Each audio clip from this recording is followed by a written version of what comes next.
नमस्कार दोस्तों, मैं हूं दिनेश के ओरा। स्वागत है आपका न्यूज टाइम एसडीएस न्यूज के इस विशेष संडे स्पेशल में।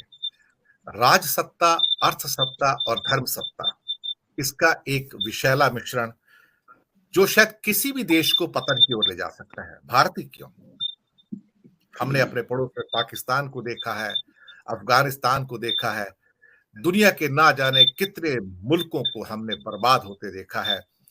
धर्म की चाशनी में लपेट कर जब लोगों को परोसा जाता है तो यही होता है। धर्म की अफीम जब ज्यादा हो जाती है तो इंसानियत से उसकी सोच छीन ली जाती है और उन्हें अपने भले और बुरे की समझ नहीं रहती है। अजीब सी बात है, इस नए भारत के अंदर यही परोसा जा रहा है।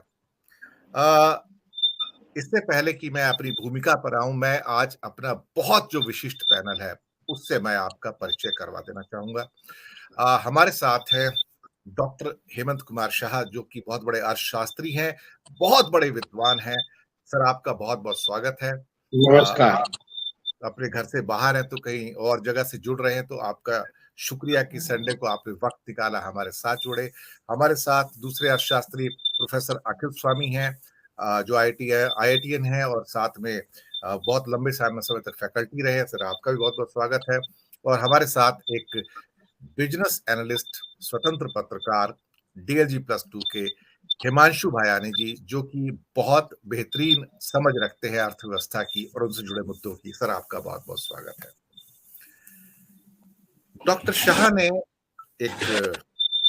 मुझे एक नोट भेजा जिसमें उन्होंने मुझे खास तौर से बताया कि दिल्ली में कुछ जो एक विचार गोष्ठी हुई थी उसके अंदर कुछ चीजें क्या रखी गई, और मैंने उसको कई बार ध्यान से पढ़ा। कुछ चीजें जो उन्होंने लिखी उसमें कहा था कि राजनीतिज्ञ और राजकीय पक्षों की एक ही विचारधारा होती है और वह है सत्ता प्राप्त करना। गुजरात में 25 साल से और भारत में अंतिम 9 साल से जो शासन है उसकी विचारधारा हिंदुत्व की है, जो हिंदू धर्म और संविधान की उद्देशिका में लिखे ध्येय और आदर्शों को खिलाफ है। भारत में आज राज सत्ता, अर्थ सत्ता और धर्म सत्ता तीनों का मिश्रण हो गया है। पता नहीं चलता कि कौन क्या है, कौन किसके लिए काम कर रहा है। ये बड़ा महत्वपूर्ण ये जो वाक्य आपने लिखा है, मैंने कई बार इसे पढ़ा। राजनीति एक प्रकार से बाजार बन गई है जिसमें बड़े उद्योगों की अर्थ सत्ता की जेब में राज सत्ता रहती है। ये महत्वपूर्ण बात कही कि अर्थ सत्ता की जेब में राज सत्ता रहती है। ऐसा लगता है कि एक विशेष शख्स मोदी की अलमारी है जिससे जितना चाहे पैसा निकाल सकता है। देश आजाद हुआ तब संविधान में आपने मूल्य घोषित किए थे, लेकिन आज का शासन इसी के साथ खिलवाड़ कर रहा है। और 4 वर्ग आपने गिनाए जो गुजरात में बनाए थे नरेंद्र मोदी ने, अब भारत में खड़े कर रहा है। ये 4 वर्ग हैं: लाभार्थी वर्ग, सम्मोहित वर्ग, भक्त वर्ग और डरा हुआ वर्ग। लाभार्थी, सम्मोहित, भक्त और डरा हुआ वर्ग, समूचे भारत में आज वे यही वर्ग खड़ा करने में जुटे हैं। यही इनकी विचारधारा है। बहुत बड़े शब्द लिखे हैं हेमंत भाई आपने, तो ऐसा करता हूं मैं इसको गहराई से समझने के लिए पहले आपके पास ही आता हूं आज मैं, कि आपने इन शब्दों का एक तरह से क्या कहा कि इसे एक ये जो मोती है इसको माला में पिरोया है। तो मैं आपसे समझना चाहूंगा, दर्शक भी आपसे समझना चाहेंगे कि ये जो एक विशैला मिश्रण है राज सत्ता, अर्थ सत्ता, धर्म सत्ता का, ये है क्या और क्यों भारत के ऊपर इसका विपरीत प्रभाव पड़ रहा है, बल्कि इसकी भारत पतन की ओर जा रहा है। हेमंत भाई, आपकी ऑब्जर्वेशन। नमस्कार। नई दिल्ली में सुरजीत भवन में एक वैखरी महोत्सव, विचारोत्सव का आयोजन 2 दिनों के लिए किया गया था और कल मुझे इसमें बोलने का मौका मिला। तो जो मैंने बातें कही थी वहां पर, उसको संक्षेप में मैंने अपने व्हाट्सएप पर और फेसबुक पर रखा था, जो वोरा साहब आपने पढ़ी।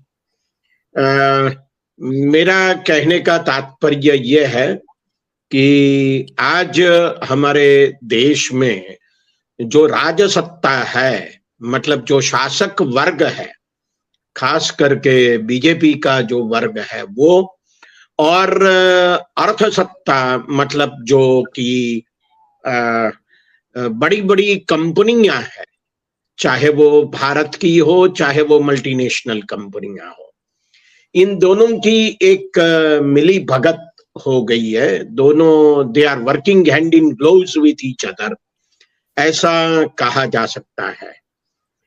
क्योंकि आप देखिए लैंड एक्विजिशन एक्ट में जो सुधार आया था, नरेंद्र मोदी की सरकार ने करने का सोचा था, जो बाकी बाद में राज्यसभा में वो पारित नहीं हो पाया तो उसको वापस खींच लेना पड़ा। और जो किसानों के लिए या खेती के लिए जो 3 कानून आए थे, उसको भी किसानों के आंदोलन की वजह से वापस लेना पड़ा। ये और कई बातें हैं, लेकिन ये 2 बातों को देख लिया जाए तो सच में ये समझ में आता है कि ये 2 जो बातें थी वो किसके फायदे के लिए थी। तो ये बहुत निश्चित रूप से ये कहा जा सकता है कि ये बहुत बड़ी बड़ी कंपनियों के फायदे में थी। तो मुझे तो ऐसा लगता है कि जो कार्ल मार्क्स ने कहा था कि ये स्टेट जो है वो पूंजीपतियों के हाथ का खिलौना है, तो ये सारी दुनिया में है। मैं ऐसा नहीं कह रहा हूं कि वो सिर्फ भारत में हो रहा है, लेकिन जिस प्रकार से भारत में हो रहा है, इससे तो ये लगता है कि जो आम लोग हैं, आम नागरिक हैं, उसके कल्याण की चिंता इस देश में जो चुनी हुई सरकार है, लोकतंत्र के माध्यम से जो चुनाव होता है, उसमें चुनी हुई सरकार है वो कम कर रही है। तो बार बार हमेशा ये कहा जाता है कि देख ने विकास किया, विकास के जो मायने हैं वो है एक्सप्रेस वे है, सरदार का स्टैच्यू है, फ्लाईओवर्स है, ओवर ब्रिजेस है, बहुत बड़े बड़े जैसे गुजरात में गांधीनगर में बनाया गया महात्मा मंदिर है, वैसे बहुत बड़े बड़े मकान है, शेयर बाजार का इंडेक्स है। ये सारी चीजें हमें विकास के चलते दिखाई देती है और दिखाया जाता है कि देखिए इस देश का विकास होगा। ये कहेगा कि नहीं नहीं यार, मेरा तो विकास नहीं हुआ, तो फिर आपको ये कहा जाएगा कि देखो आप हिंदू है तो आप अपने हिंदू धर्म के लिए और अपनी रक्षा के लिए आप जरा सोचें। क्या सोचें? तो देखिए एक हमला होने वाला है या हो रहा है, हिंदुओं पर हो रहा है, हिंदू धर्म पर हो रहा है, इसलिए आप और चिंता मत करो। अगर आप बेरोजगार हो तो चिंता मत करो, आप झोंपड़ी में रहने वाले हैं तो आप चिंता मत करो, अगर आप गरीब हैं तो चिंता मत करो, बस आप वही चिंता करो कि आप हिंदू हैं और आप हिंदू रहना चाहते हैं और हिंदू धर्म की रक्षा करना आपका फर्ज है, इसीलिए और चीजों की चिंता मत करो। ये मुझे लगता है कि धर्म का मिश्रण, धर्म सत्ता का मिश्रण राजसत्ता और अर्थसत्ता के साथ हो चुका है। देखिए ना आप उत्तर प्रदेश में हमारे जो सीएम है वो एक भगवाधारी व्यक्ति है। अब भगवा तो वो पहनता है ना, जो साधु तो वो होता है जो संसार की सभी मायाओं से मुक्त हो जाता है। वो भगवा रंग जो है उसका तो मतलब ही यही है कि जिसकी सारी इच्छाएं सत्ता की या पैसों की या संसार की जो आम लोगों को होती है, वो सारी इच्छाएं भस्म हो गई है। इसकी जो ज्वाला है वो भगवी है, इसीलिए वो भगवा वस्त्र साधु पहनता है। अब देखिए, अब साधु सीएम बन जाता है, साधु धारा विधानसभा का सदस्य हो जाता है, और जो साधु लोग कहते हैं वही हो रहा है, कई जगह हो रहा है।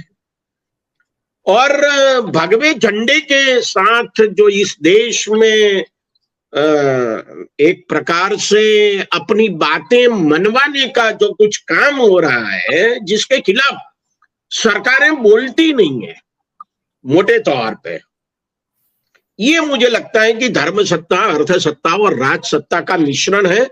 धर्म एक अफीम की तरह इस देश में चल रहा है। और एक बात मैं जोड़ना चाहूंगा, और वो ये है कि आजकल बड़े बड़े मंदिर बनाना, बड़ी बड़ी मस्जिद बनाना इस देश में एक बहुत अच्छा धंधा हो गया है। ये किसी की भावनाओं को आहत करने का मेरा कोई ख्याल नहीं है, लेकिन ये बहुत बड़ा धंधा हो गया है। 2011 का जो हमारा सेंसस हुआ, उसमें एक आंकड़ा है, वो बताते हैं कि इस देश में 36 लाख के करीब धर्म स्थान है, मंदिर है, मस्जिद है, पैगोडा है, जैन टेम्पल है, गुरुद्वारा है, वगैरह वगैरह। तो ये जो धर्म स्थान है, इनकी आबादी भी बढ़ रही है। अब देखिए, इस देश में 100 सिटीजन्स के लिए जितनी स्कूल्स है, जितने अस्पताल है, उससे ज्यादा मंदिर, मस्जिद, पैगोडा, जैन टेम्पल या चर्च वगैरह है।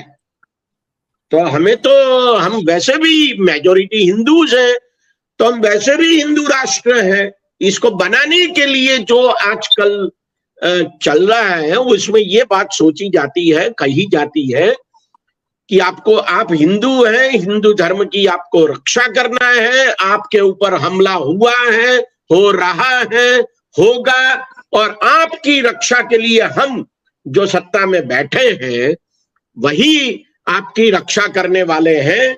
इसलिए और कुछ चीजों की चिंता करने की आवश्यकता नहीं है। देखिए, शेयर बाजार में सेंसेक्स बहुत बढ़ गया। 2014 में कितना था, आज कितना है। देखिए कितने एयरपोर्ट्स बन रहे हैं, देखिए हम बुलेट ट्रेन ला रहे हैं, देखिए हमने वंदे भारत ट्रेन बनाई है।